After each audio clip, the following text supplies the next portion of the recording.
शिव ब्रह्मा विष्णु जिनका नित ध्यान लगाते हैं। शिव ब्रह्मा विष्णु जिनका नित्य ध्यान लगाते हैं। हम सिद्धिदात्री मैया जी की कथा सुनाते हैं।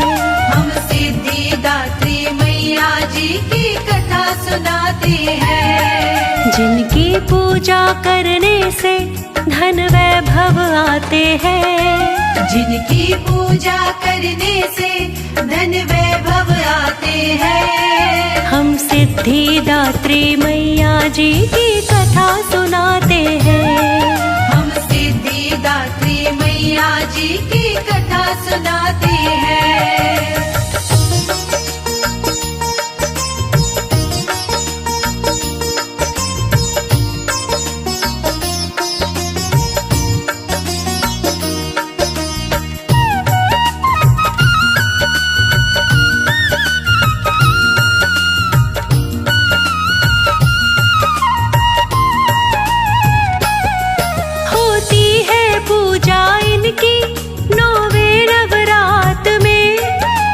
शंख कमल और गदा चक्र है इनके हाथ में। शंख कमल और गदा चक्र है इनके हाथ में। वाहन है इनका शेर काल बेली शान है। सब देवियों में ऊंचा इनका स्थान है। सब देवियों में ऊंचा इनका स्थान है। आसन कमल का इनका ये वेद बताते हैं। आसन कमल का इनका ये वेद बताते हैं। हम सिद्धिदात्री मैया जी की कथा सुनाते हैं। हम सिद्धिदात्री मैया जी की कथा सुनाते हैं।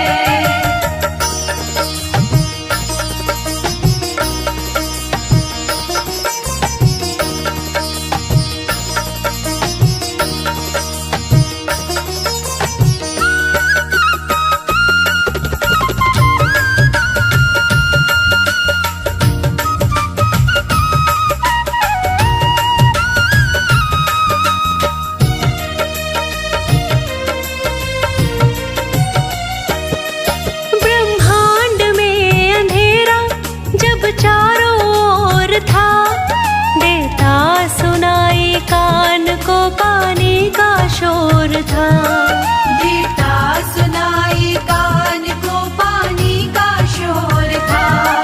प्रगटी थी तब एक शक्ति ज्योति के रूप में। महाशक्ति बन के आई देवी स्वरूप में। महाशक्ति बन के आई देवी स्वरूप में। ब्रह्मा विष्णु और शंकर जन्म उससे पाते हैं।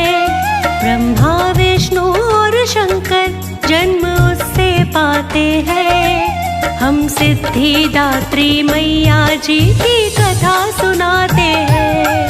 हम सिद्धिदात्री मैया जी की कथा सुनाते हैं।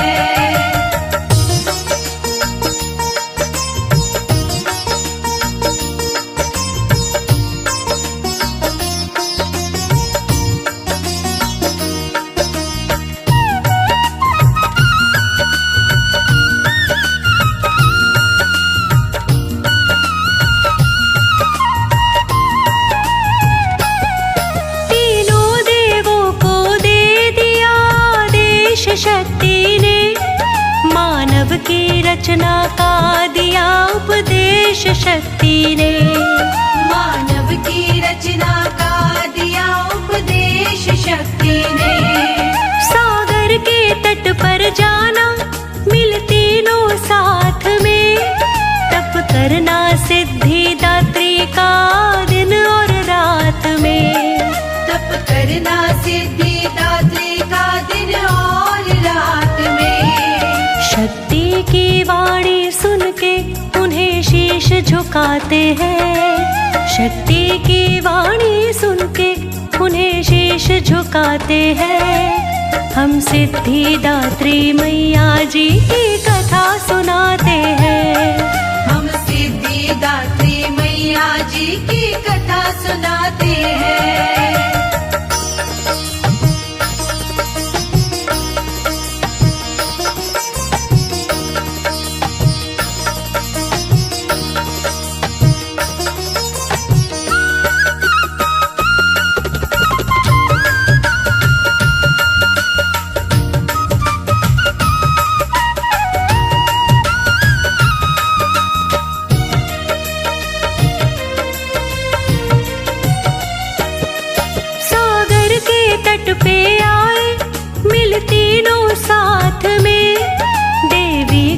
ध्यान किया दिन में और रात में।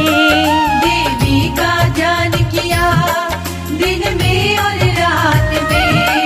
की देवी माँ की पूजा तीनों ने ध्यान से, ना काम किया फिर दूजा तीनों ने ध्यान से। ना काम किया फिर दूजा तीनों ने ध्यान से। वो खाना पीना सोना सब भूल जाते हैं। वो खाना पीना सोना सब भूल जाते हैं। हम सिद्धिदात्री मैया जी की कथा सुनाते हैं। हम सिद्धिदात्री मैया जी की कथा सुनाते हैं।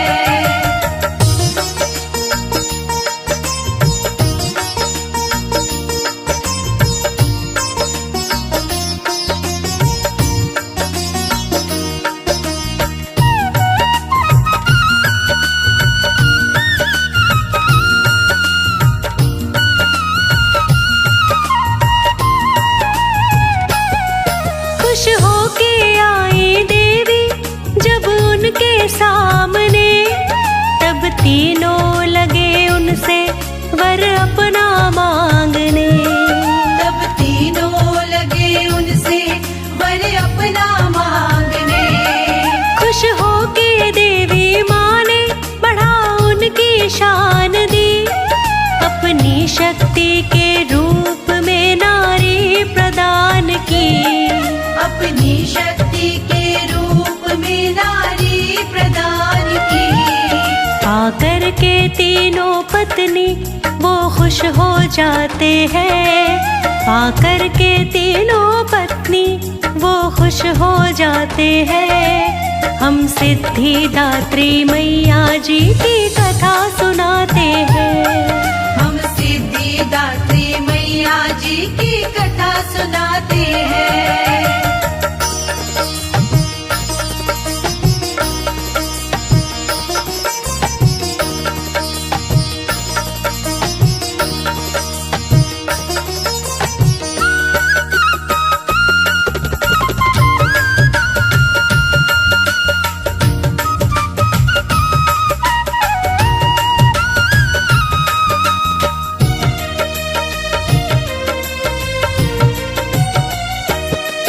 जब इनकी पूजा कीनी शिव भोलेनाथ ने, आठों ही सिद्धि लीनी शिव भोलेनाथ ने। आठों ही सिद्धि लीनी शिव भोलेनाथ ने। तन आधा रहा तप से शिव भोलेनाथ का, हुआ रूप अर्ध नारी तब से भोलेनाथ का।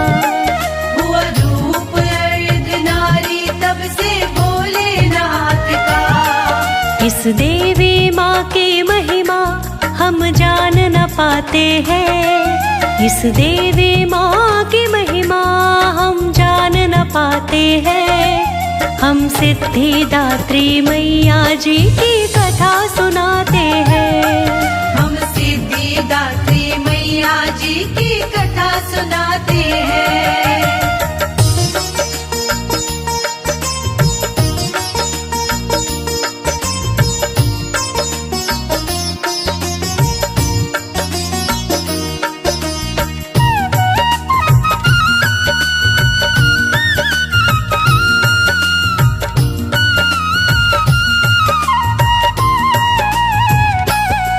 सृष्टि का काम सौंप के तीनों के हाथ में, हुई ओझल सिद्धिदात्री बातों ही बात में।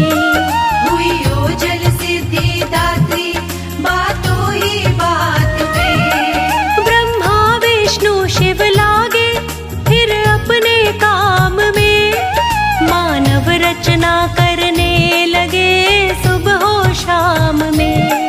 मानव रचना करने लगे सुबह हो शाम में। धीरे धीरे दानव मानव बढ़ते जाते हैं। धीरे धीरे दानव मानव बढ़ते जाते हैं। हम सिद्धिदात्री मैया जी की कथा सुनाते हैं। हम सिद्धिदात्री मैया जी की कथा सुनाते हैं।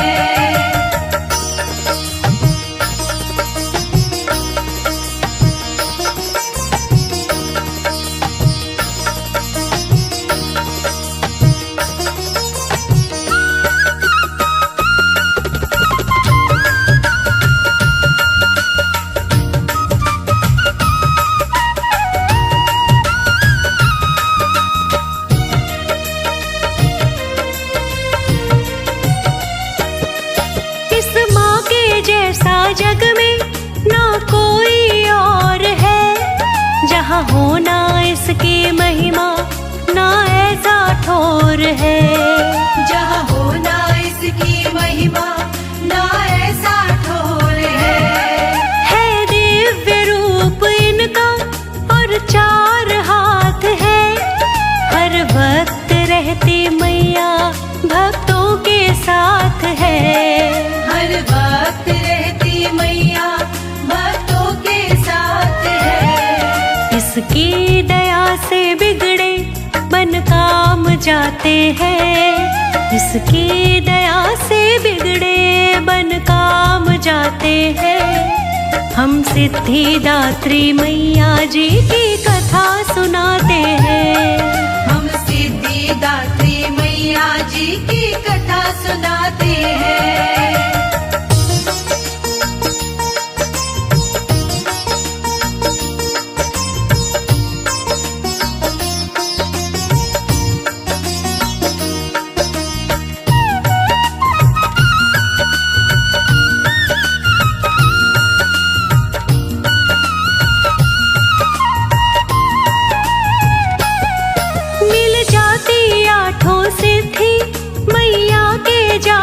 से हर रोग दोष मैया रखे दूर पाप से। हर रोग